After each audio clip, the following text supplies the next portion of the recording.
Salut mes madrilènes, salut mes merengues, salut mes galactiques, j'espère que vous allez tous très bien. Bon, le match face à Osasuna vient de se terminer, victoire 4-0 du Real Madrid, et honnêtement, il y a beaucoup de choses à dire aujourd'hui. Car bon, il y a eu de belles choses, de très belles choses même. Hein. On a eu droit à un triplé de Vinicius avec notamment cette passe décisive de Lunin sur son dégagement sur le Brésilien. On a eu aussi le premier but de Jude Bellingham cette année sur un superbe lob avec en plus de ça une passe décisive du jeune Raúl Asensio sur ce but. Le jeune défenseur qui participait à son premier match officiel et qui était entré en jeu pour une certaine raison dont on parlera plus tard. Et enfin, on a aussi pu voir en fin de match les entrées en jeu depuis plus d'un mois pour Hendrik et Arda Güler, ce qui m'a aussi fait plaisir même si le score à ce moment-là était déjà obtenu et que leur entrée en soi n'a pas changé grand-chose, alors que j'aurais bien aimé les voir ce mardi face à Milan. Mais malheureusement, si je parle des bonnes choses, il y a eu aussi du triste, du très triste aujourd'hui, puisque si je vous ai parlé de l'entrée en jeu du jeune Raúl Asensio, c'est parce qu'en première mi-temps, on a eu une hécatombe avec pas moins de 3 blessures plus ou moins graves, en tout cas je l'espère. On a eu une blessure en tout début de rencontre de Rodrigo, et connaissant mon amour pour le joueur, vous pouvez deviner à quel point je suis dégoûté. Ça semble être une blessure musculaire, il en aura sûrement pour quelques semaines, en tout cas j'espère pas plus. Idem juste avant la mi-temps avec la blessure de Lucas Vazquez qui a courageusement serré les dents jusqu'à la pause pour nous permettre de garder une fenêtre de changement en seconde période. Et enfin, la plus grosse blessure, Militao vers la demi-heure de jeu avec quasiment la même scène à laquelle on a eu droit il y a quelques semaines avec Carvajal. Le joueur s'effondre en se tenant le genou avec un cri déchirant et d'après les premiers retours, il s'agirait malheureusement encore une fois des ligaments croisés. Le Brésilien qui s'était déjà fait opérer l'année dernière pour les mêmes raisons vient de se faire les deux genoux en l'espace de 2 ans et franchement, il va falloir être très fort mentalement.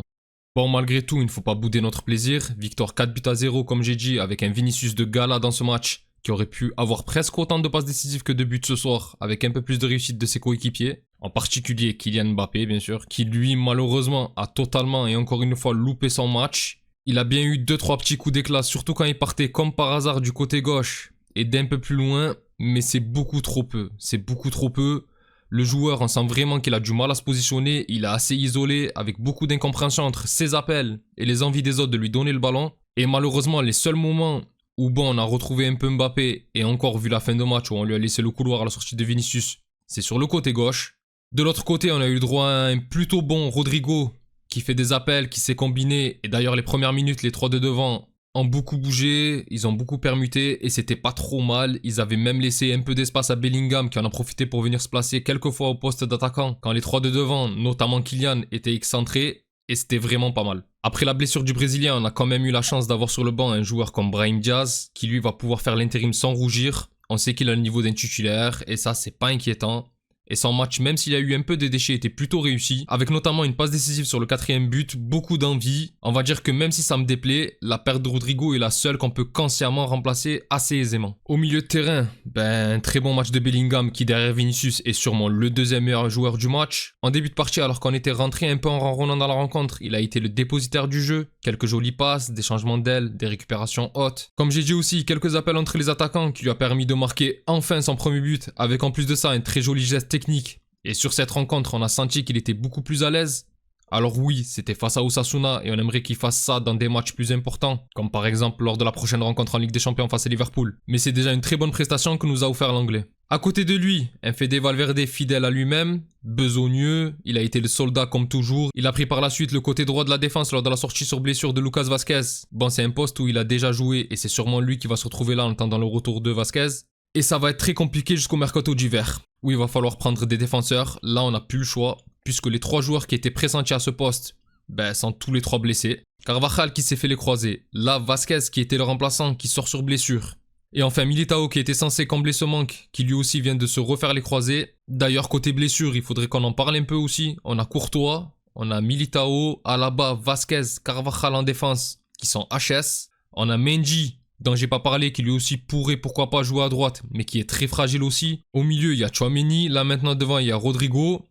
Et j'ai même oublié de citer le jeune Juan Martinez, quand j'ai parlé de défenseur, qui s'est fait les ligaments croisés aussi. Alors je ne sais pas si c'est la faute de Pintus dans le programme d'avant-saison n'est pas bon, peut-être trop intense, ou alors la multiplication des rencontres, mais là il y a un gros souci côté blessure. Pour en revenir au milieu, un très bon match aussi de Camavinga qui devrait être titulaire à ce poste de numéro 6 pour quelques matchs encore, et moi personnellement je le préfère à Tchouaméni. Alors oui, côté placement il se positionne moins bien que son compatriote français, mais je trouve qu'il arrive tout de même grâce à sa qualité de vitesse et de tacle à compenser ça, et honnêtement, l'apport par rapport à un Tchouaméni n'est pas négligeable. Bon, sa présence va un peu déséquilibrer les habitudes des joueurs à ses côtés, Dans les grands matchs, ils vont devoir sûrement venir défendre avec lui, et c'est un peu ça qui me dérange avec un Valverde qui ne serait pas au milieu, mais je pense vraiment qu'on gagnerait plus de contrôle avec un joueur comme lui plutôt que Tchouaméni au milieu, qui comme j'ai dit ces derniers temps, n'est vraiment pas à son avantage cette année. Bon, côté défense, il n'y a rien à dire, à part les blessures malheureusement, on n'a pas été particulièrement inquiété, Lunin a passé un match tranquille, Rudiger après la sortie de Militao a certes eu un peu plus de boulot pour compenser les quelques petites erreurs défensives du jeune Raúl Asensio,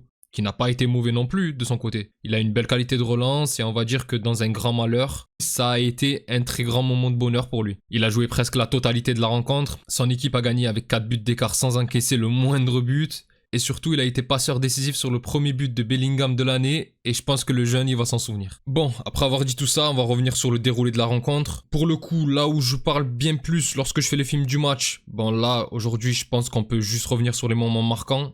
Alors déjà, en avant-match, le Real s'est présenté en 4-3-3 et ça faisait un moment que je voulais revenir à ce schéma de jeu et au retour de Rodrigo. J'en ai beaucoup parlé notamment lors de la débâcle à Milan. Maintenant, la question c'était surtout de voir quelle animation on allait avoir au milieu et quel allait être le positionnement de Bellingham. Au final, tout s'est bien passé. En début de rencontre, certes, comme j'ai dit en intro, on est rentré en ronronnant un petit peu, mais malgré tout, on a eu droit assez vite à un Vinicius assez en mouvement sur la ligne d'attaque. On l'a vu à gauche avec Mbappé et combiné avec Rodrigo à droite. Bellingham, qui a lui aussi pris un rôle de créatif sur ce début de match, avec aussi beaucoup d'appels côté droit de Rodrigo qui en fait beaucoup de bien. Les trois de devant qui ont beaucoup bougé sur la ligne et qui intervertissaient leur poste, ce qui a même parfois permis à Bellingham d'avoir de l'espace.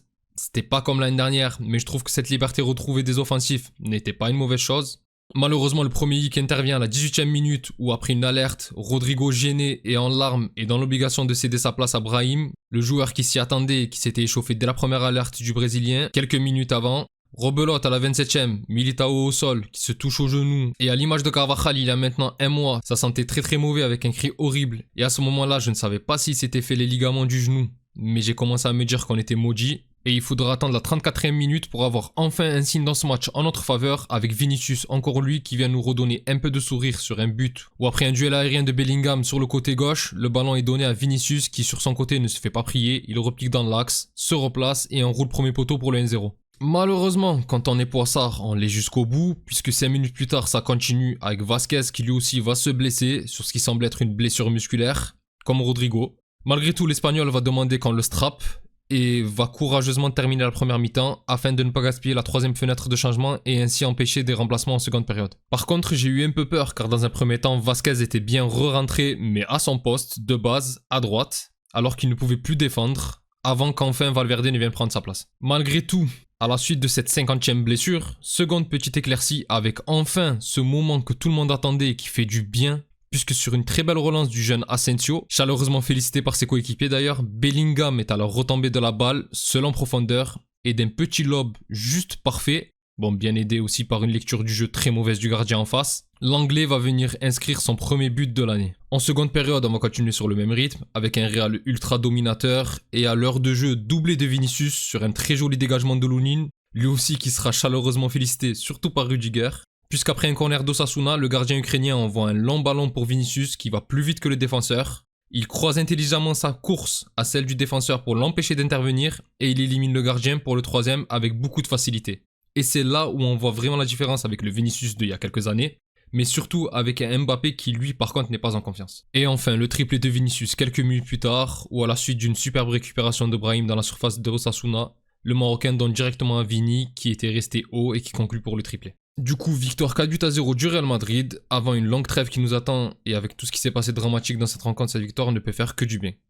Enfin bref, mes galactiques, c'est tout pour moi concernant cette rencontre. Si cette vidéo vous a plu, n'hésitez pas à liker et à vous abonner, c'est un soutien très important pour la chaîne, et je remercie beaucoup toutes les personnes qui prennent le temps de le faire. J'aime le Real Madrid, vous aimez le Real Madrid, donc automatiquement je vous aime aussi. Là, on est parti pour une période de matchs internationaux blasante, on va suivre un peu ce qui va se passer.